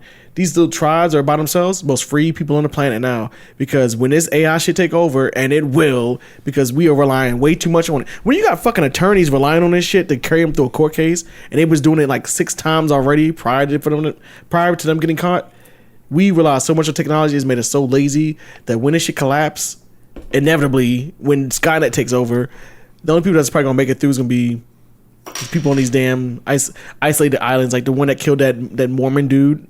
Yeah. That went out there, the most popular one when the guy was it Sentinel Island. Sentinel Island, yes, like they'll survive this hellscape, and then a couple other places in maybe South America, and then here's Jesus Christ. Got sniped. Yeah, man. No, so what do you think about that Apple VR though? Oh my god, I saw next topic, by the way. Yeah. So, oh my god, I was shocked. First of all, I didn't know about it until you told me. Yeah. And then the price tag, I was shocked by it. And then I got on Twitter today, and then people started picking up Steam, the story. People were like, "Oh shit, here we go. This new VR system gonna be like it's engaging as fuck, probably." Yeah, like I'm horrified by the price tag. I saw the price tag, like literally when I was watching the keynote, I was actually taking the shit at the same time. It's like, oh. And then when they announced the price tag, like I choked and shit. Not from like my shit. That was what they did go back up in you. I was like, what the fuck? Like $3,400. That is wild. I saw like more stuff about it, and like one of the guys were saying like, even if you bought the most expensive TV, the most expensive like surround sound system, yeah, man, still it wouldn't hit close to what they achieved with that device. Oh, really? And I was like, damn, that's something really bold to say about something. Really? I think he was gonna say like the price tag. I was like, yeah, none of that shit's gonna add up to the price of that. But I think everything, with Apple, right? What was the last new thing that they announced that's actually really groundbreaking? Can't even remember. Yeah, I would say like the fucking iPhone, right? And then like, there's nothing really else. Like, what's the next innovative thing like that's like groundbreaking? Like after iPhone? Usually, after iPhone. Like usually, like stuff like this technology already exists, but when Apple touches that technology, it grows. What they do with like the technology, they always make it like perfect before they release something. This is what they're known for. That's like the reputation. Like sure, like touch screen that existed before. Yeah. But when Apple got like was doing touch screen, they did it correctly. They did it like right. They did everything all smooth. Like how it's smooth scroll. Yeah.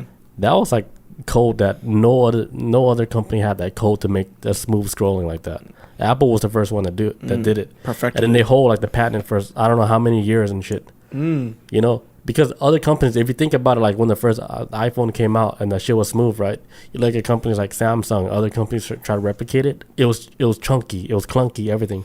Oh yeah, they'd be like all glitchy. Like, you know why? Because they didn't know the code. And actually, when I first came out, I was still on the Android. I saw the Android at first. Yeah, Android. And it wasn't as smooth. It wasn't smooth. That was the reason why I'm going over to iPhone. Yeah, back in 2008, I think. Other companies, they're trying to catch up to Apple. They're trying to make, trying to program. They couldn't figure out the program. No. But here's the thing, like with patents, you can only hold a patent for so many years until it becomes public. Yeah.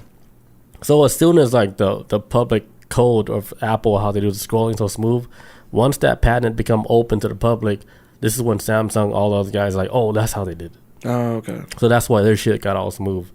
So like that was like the game changer in like the touch screen technology. So Apple, like they it's like they re-innovated that technology, but they made it like usable. Right.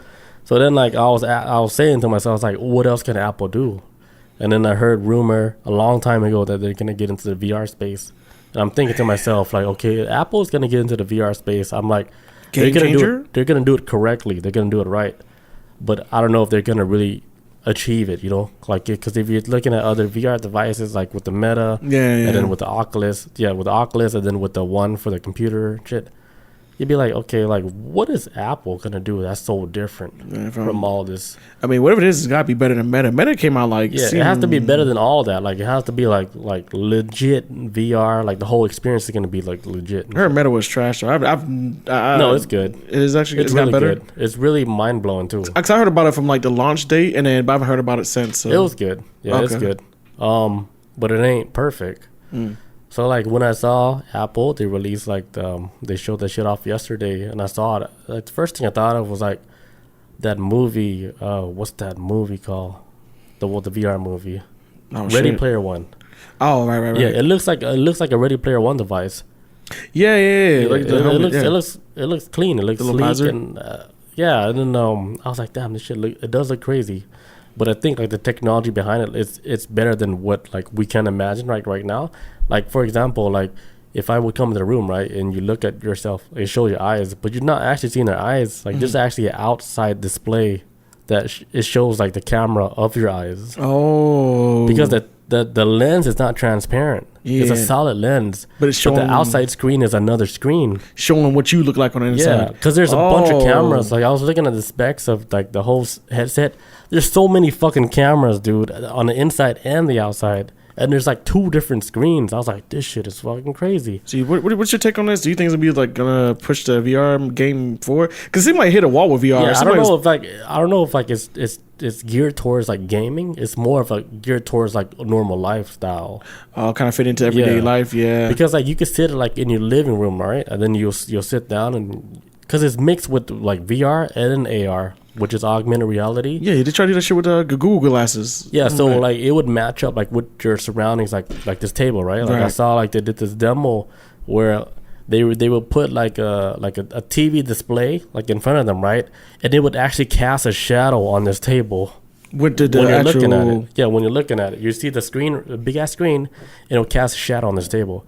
Because you can still see this table and everything. Yeah. Right? And then you see your in this TV VR. Display. Yeah, and it casts as a shadow. I'm like, holy shit, this is revolutionary. It helps with the immersion of it, man. Yeah. It's like, oh, this shit is real. Yeah, so like I was watching like this YouTube video of this guy who actually had like tech demo, like he actually had to play with it, right?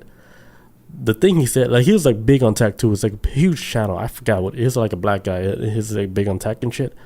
And the thing that he said, he was like with all the VR devices that he already tested out and stuff, like he tested out everything, right? He said when he wore this device, it was almost like he said, like, dude, this shit is literally like magic. He can't explain it in any other words. Like he said, like the eye tracking is so fucking like accurate to where he's almost like, I don't know how to describe it, but to say like it's like magic. It's just working flawlessly. Right. So that's like revolutionary to me. If it's tracking eye movement, yeah, that's good shit. Yeah, like to like a T. Like if you're looking at something, right? I'm looking at like, because the device is like no controls. Everything is done with your hands. Oh, wow. So if you were like to look at like an object, right? Like I'm looking at like Blanca, and I'd be like, click, boom. It knows you're already looking at Blanca.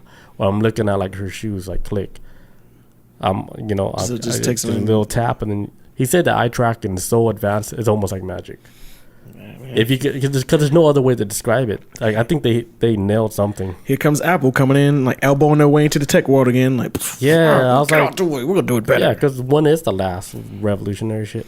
No, it's been a while, man. I feel like shit's been getting slow tech wise. I don't know why. I want it. The only thing that pressed me technology wise recently was the fact that I bought a game on my PlayStation app, and then I was able to download it to my PS5 before I got home. And I was like, "This is cool as shit." Yeah, this is fucking amazing. Like I download by midnight. Yeah, and it's already downloaded by the time I get home from work. Shit like that's cool. That's why I peaked at so far. But this is now. Yeah. Well, now we gotta keep up with this one now. Yeah, Bob says not with that price tag, but it probably is legit. I think it is legit. I believe it. Yeah, with that price tag. It's probably legit, like, because there's no other like company that, like, if you think about it, the price tag, like with that VR, it's not made for ordinary people. It's like it's how like bad Apple is like getting back to the part where like it's becoming like hard to get like certain stuff, because remember Apple, like they're always expensive. Everything's expensive, and it makes people want it. Yeah, because when you make like a sought after, that's how like Yeezys got fucking popular. Like that. But then like they're dropping like something that's like $3,500. Yeah, it's like damn, this should cost this much. How good is it? Yeah, and it's a standalone device. There's nothing connected to it. Oh shit! So it's just like the boom boom, the hands, and then the headset, and it's just like the headset, and then like motion cameras or none, or no nothing. Everything is in the headset. There's like so much cameras like around it, inside it. I'm like, they could probably fucking feel your soul. Yeah, right. for you on the inside. Yeah, it looks. Yeah, I want to try it out because. Yeah, if you do, let me know how it is, man. For fucking $3,400. I don't know. Fuck, dude. When you sent me that price, I was like, I would have never guessed that, man. That is. Yeah, I was like, whoa, that's crazy. A lot. I was like, this must be something. It gotta be good, right? That price tag. It costs more than like their Mac Pros and shit. Man, yeah, and these Mac Pros ain't fucking cheap. I'm like, so this is the new Ready Player One. This is the first step of it now. It looks like the real Ready Player One, where you're actually like seamless, like within this world too, because they will show.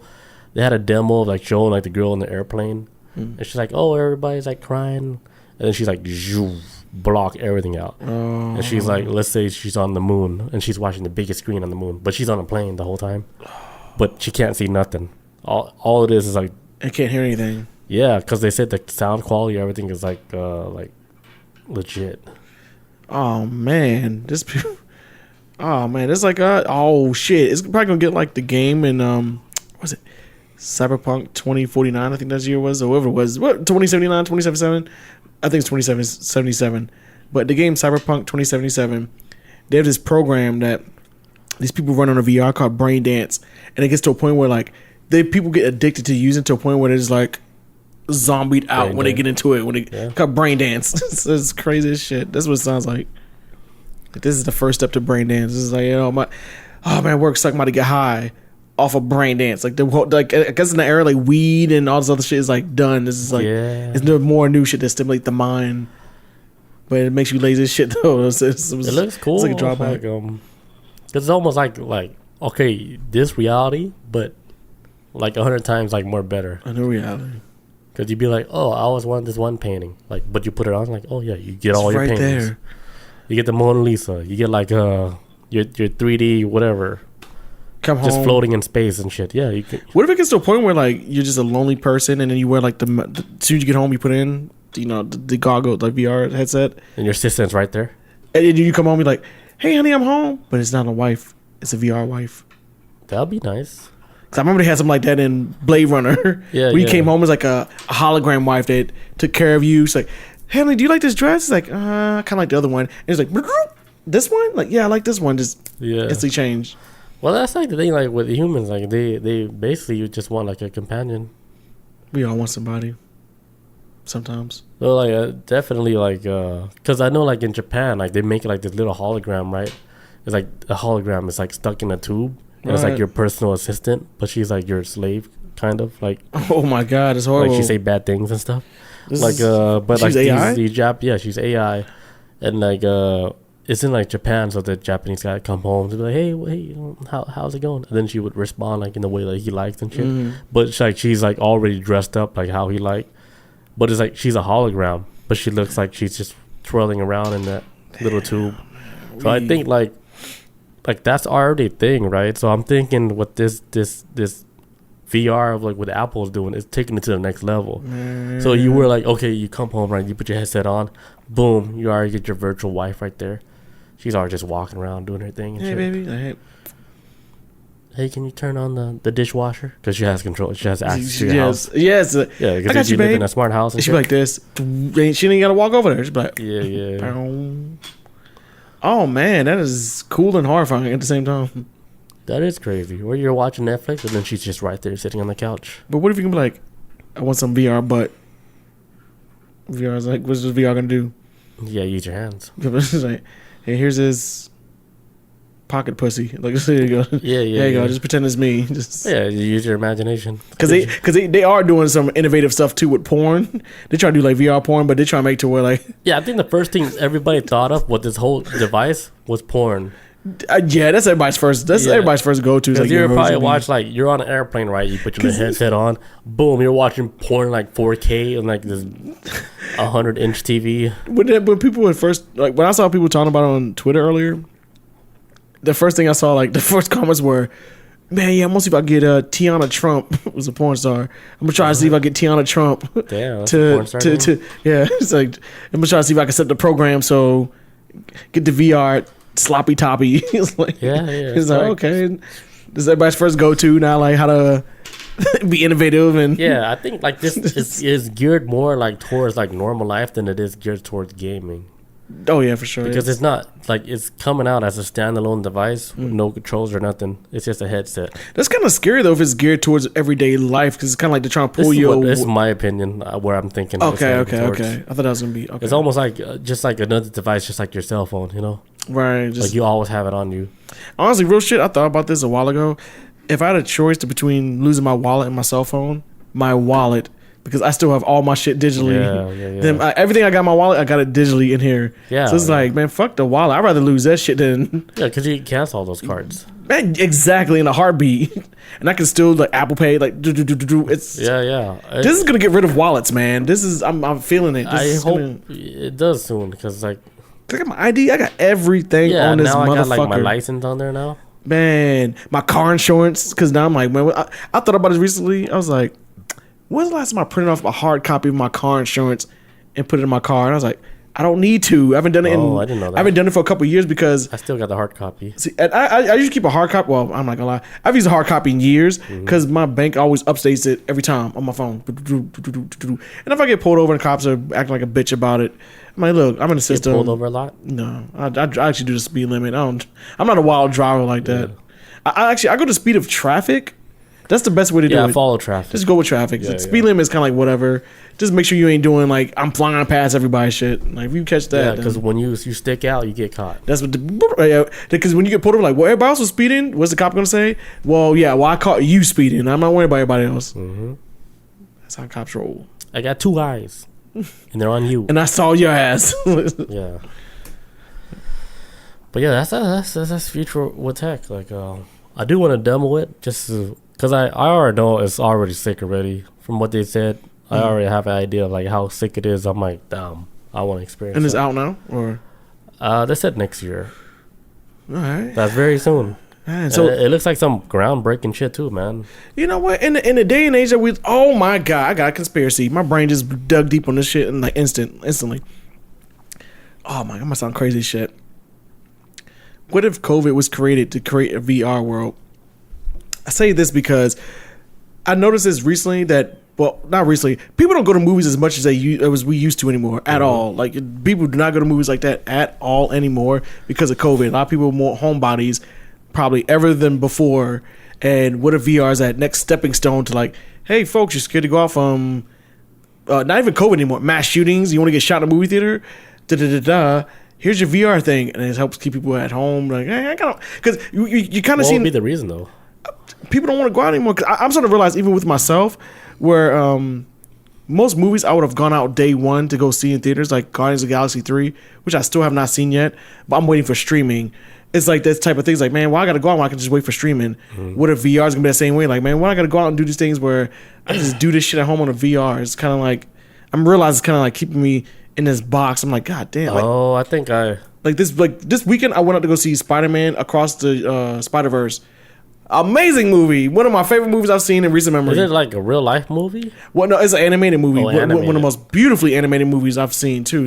Because some things are like watercolor animated. Some things are like, man, it's so much animation going on in that movie. But it deals with like the multiverse and stuff. And I had a blast watching it in theaters.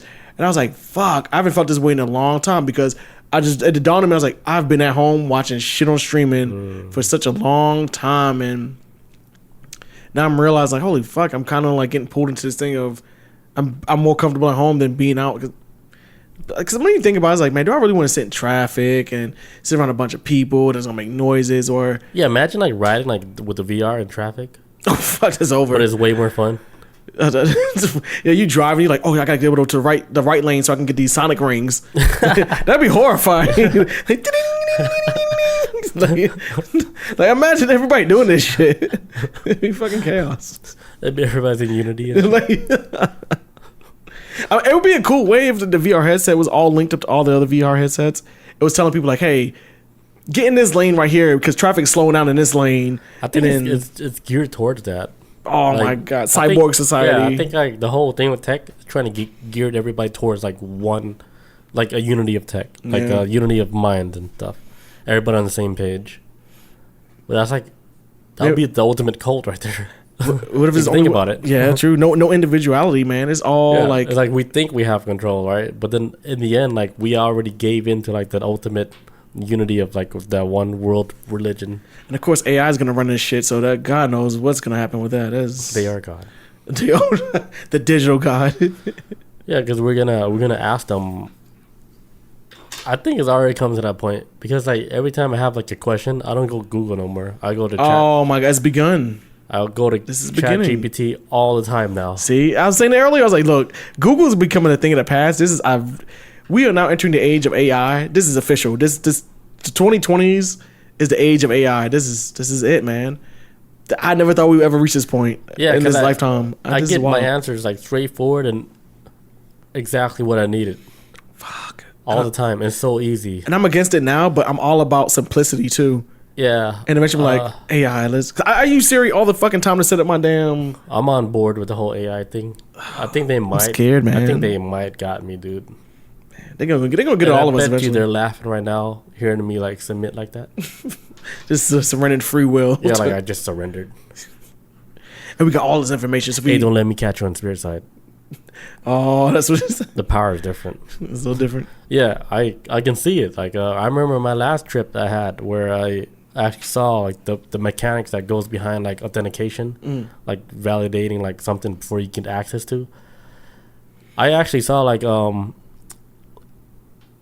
I would say like thousands of encryptions like blocking me from getting to the spirit world, but it's like a bunch of encryptions that I had to like decode like on the fly like this. Oh. And I decoded so many like encryptions like to get through the layers of the walls because I'm trying to get to the spirit world.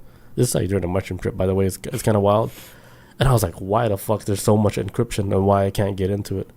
So like what I basically saw was like something with AI. They've taken control over something like beyond our reality, and they basically like put like a cement to the spirit world, and I couldn't get access to. Can't get in. Cause dude, I was getting so frustrated because I'm breaking all these like these codes, right? I'm like, oh, but I'm looking at the code. I was like, man, these are like simple codes and stuff. It's like here's the bathroom. Oh, okay. Hold on. Simple codes. Okay, we'll be right back. And we're back. All right, so yeah, you said it was busting down the walls and yeah, I was trying to like break through like all the encryption and stuff. Like I broke so many to where I was like, it's almost impossible for me to get through it. So like when I was taking the mushroom trip, I never actually made it back to the spirit realm. So I took my blindfolds off. I was like, man, fuck this shit, you know? Yeah. Like I'm just gonna like write it out and stuff. And then I never made it through. Which was crazy because this is like the second time it happened, and I was like, I think something's wrong. Bob says, what if we are just background people, like how Dolores talks about at the end of her book 5? Who's Dolores? Dolores Cannon is like that lady. She's like a lady that does like past life regression on people. Okay. So she would get people in like a hypnotized position, and then they would tell stories of past lives and stuff. Not just like past lives, but they'll tell stories about the lives on like other planets and stuff, and why they're here on Earth. Yeah, it's crazy. What the hell? And I found out like Jesus was a Palladian. Palladian? Yeah, from the Palladian star galaxy. Yeah, he ain't even from here. What's crazy about that shit, right? Because I heard somebody on Instagram talking about Jesus was a Palladian, right? But I read a book a long time ago. In the same book where they're talking about like who Jesus was, they said Jesus from like the Palladian star galaxy. I was like, those two didn't even connect at all. But they're saying the same thing about Jesus. I was like, that's so fucking crazy. Jesus is an alien, basically from another planet. Yeah, he's like Superman. He came from Krypton. Boom. Yeah, he came here to actually like help us like evolve into like a higher spiritual being. And they killed him. Yeah.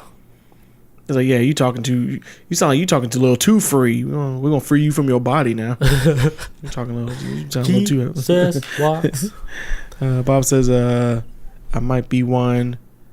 Maybe not you. I have no purpose. Dude, are you okay? Yeah, that sounds crazy. This sounds dark. Is this Chat GPT? Like, this is scaring me. That's a wild thing to say, like on chat. I don't know. I think everybody like has like a purpose. We just don't know it. But I think like the main thing like for every human being is to live out the life like your soul planned. Yeah. So your soul's already planning like a life. Like let's say you just want to experience like having birth, or let's say you just want to experience like jumping off a plane one time. Like your soul plans this stuff like to experience like, you know, like certain experiences that your soul wants to experience. Like, oh, I want to experience what it likes to be like hey, how's it like to be a Cambodian guy? Just plug me in. You know, like let's check it out. Yeah, let's check it out. Like my soul wants to know that. Or what it's like to be like a black guy living in like you know, in Europe. Oh, I think it was like let's find out. Let's find out. Like plug me in because you're playing like a game. Think about it like that. I was about to say let's be like a black guy in slavery. Like, oh man, you hard mode. Hard mode is like the ultimate mode. Like shit.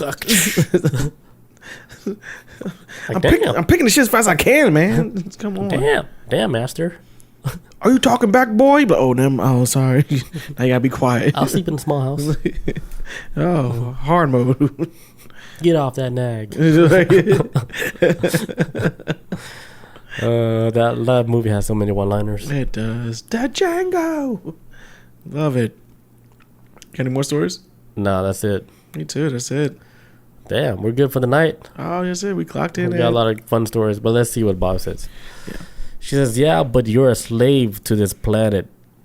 And when you're done with this life, you go on to the next life on another planet or in another dimension. Just background people, no main scenes. There's like a thing, like they did mention like people like just in your background. Like let's say this is your main story, right? Mm-hmm. Like you have your own main story. I'm just your background people. Because you only see me on Tuesday. So I'm like your background people. You have your own story. Yes. And then like I only see you like you're my background people. Yeah. And then when people you walk in public, they're actually just NPCs, background people just playing the role. It's like and action. Right when you walk into the scene. Yeah, we talked about. I think we talked about this a long time ago. Like everybody plays their role. It's like when you walk. It's like there was that theories where the rendering theory is like like outside of this room right here doesn't exist. It hasn't loaded up. It hasn't loaded up yet until we walk out. And it's like loaded and then it loads up. Yeah, then it loads up and then everything's programmed, set up. Right. That's why like in my head like okay like I've never been to Japan, right? So like in reality it doesn't exist yet. Right. Until I actually go there. When it's rendered. Because in my world it hasn't even loaded up yet. It's not even the hard drive. Oh man. Until I'll be like, hey, I'm going to Japan. And then as soon as I fly there, it loads up Japan like. Like looks kind of fuzzy right now. Oh, it's rendering. All right, it's clearing up now. Yeah, it's like that. Like I mean, you never been to Switzerland, right? I don't know. I don't know if it's real. Yeah, we don't know it's real. We don't even know like our friends in Texas is real. Yeah, man. Yeah, because well, for me, I had never seen Shell Shock. So for me, it's not in my reality. I saw him. What year is this? 13 years ago. Yeah, your reality, he's a real person. Yes. I haven't seen him yet, so it's just it's just a chat in the chat. Yeah, a guy in the chat box. Never seen him one time in my life. He's a real guy. Yeah, we seen him on like Discord, like his face and stuff. But still, that's just a face that we see. Rendered. Like, yeah, I haven't seen him in real life. You have to be there. Yeah, so in my reality, like in real life, he doesn't even exist. It's true. Just like those indigenous people on those islands. The shit ain't. Yeah. They don't even know none of us, right? We don't exist. Like they have their own gods and everything. Like we're nothing. You come across those people on those islands, they be like reality TV, like man, they don't know nothing about that shit. Yeah. Real world, but I sound dated, but they don't have real world no more. But that's the first thing I think of. They stopped doing real world? A long time ago, I heard. Real world, San Diego. Real world, New Orleans. New York, all that shit. All right. That was a fun episode. Yes. All right, guys. We'll catch everybody next week on Tuesday. Peace out. Adios. See you guys. It's not illegal to not listen to music. It's illegal to